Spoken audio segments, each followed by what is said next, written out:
This is how, hopefully, and you talk about that hope, certainly you can affect change, through conversation. Hello, I'm Simon Calder, the host of Back to the City, Minneapolis Music Conversation, which began as a radio show for Cyanat Radio back in 2015.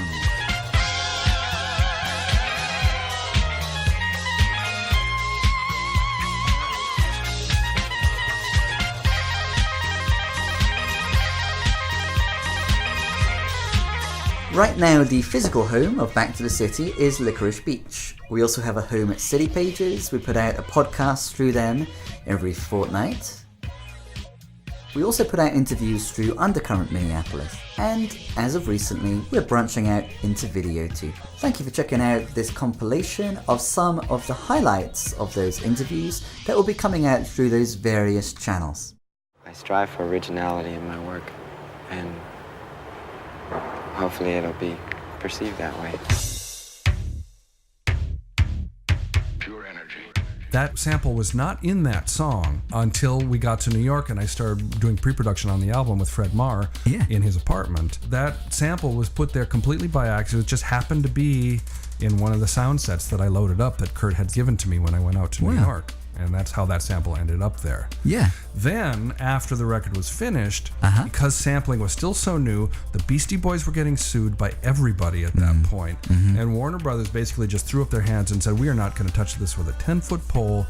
And so there it sat. It was was almost a year. Sheer dumb luck. Yeah. Our A&R man, who lived in Hollywood, he moved in these circles, but he just went into a bar. It was a karaoke bar or something, and he started talking to some other guy who randomly happened to be at the bar too. He started bemoaning, oh, this was my big breakthrough. I signed this band, and they were going to be huge, but it all got hung up because of these samples and Paramount. And the guy said, what are the samples? And he said, well, they're mostly from Star Trek. And this man was Adam Nimoy, who was Leonard Nimoy's son. Wow. He worked at that time at a different record company, but he was a music attorney. Wow. And he said, all these coincidences. Wow. He said, I'll tell you what, let me go talk to my dad about this and see what he has to say. And so he went and talked to Lenny, and Lenny said, oh, poor dumb kids. I'll tell you what I'll do. If Paramount won't knuckle under and give them permission to use these samples, I will re-say those lines for them. Speaking of being drunk, Andrea Swenson totally got me tipsy on almost an entire bottle of white wine for that interview. So I said a whole lot. I said a whole lot. That's good. Yeah, which you to be frank. Yeah, and then which you then referred to as the most open and honest, perhaps fragile, vulnerable you'd been in an interview. Well, it's amazing before. what a half a bottle of white wine will do to make you open and vulnerable. And open the door to many other similar interview experiences. Tell me what's on your mind.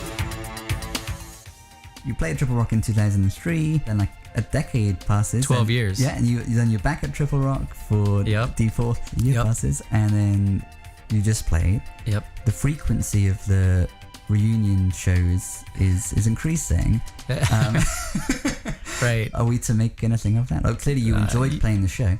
Oh yeah, I did. You never say never. Yeah. I think for us, it has to be a very strange and peculiar show to play. Yeah. I don't think we'll just do a normal sort of bar show. Sure.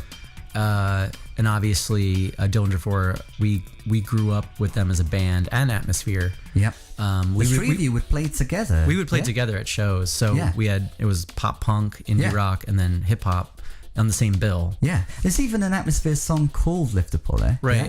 How did that come? Is that in homage to you guys? Or? I think it had to do with where we all lived. We all lived basically in a same concentrated area in Uptown on Lyndale in 24th. Literally, we'd all go to the old Muddy Waters kitty corner from Leaning Tower Pizza. Yeah. And that's where Craig Finn met Sean Daly, Slug, from Atmosphere. Okay. And eventually that friendship blossomed to us playing shows, and then he made a cameo on one of our songs. Which song? Math is Money. Oh, nice. Yeah. I love that song. Tell me what's on your mind. It's 2000 and Self-Destruct. Everybody's getting their shits all fucked right now, more than ever. And who better, who better to talk about it and his new record with than Sims. Thank you very much, Sims, for inviting us into your basement studio. The Hit Factory. The Hit Factory. It's 2000 and self-destruct. Everybody yelling that shit's all fucked. Yuck. Honestly, that's a lot to live up to. I mean, when people start saying, you know, it's like the next big thing to come out of here, so on and so forth. With Black Eye, I just wanted to kind of compile it, put it out. I think my overall purpose, at least as an artist with this one, was just to kind of get it out so I can move on.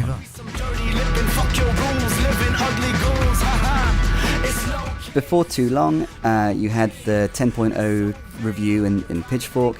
Just going to quote something from that. 12 Rods is like everything and nothing, occupying a special nook in my head where music is wonderful and I believe in superheroes.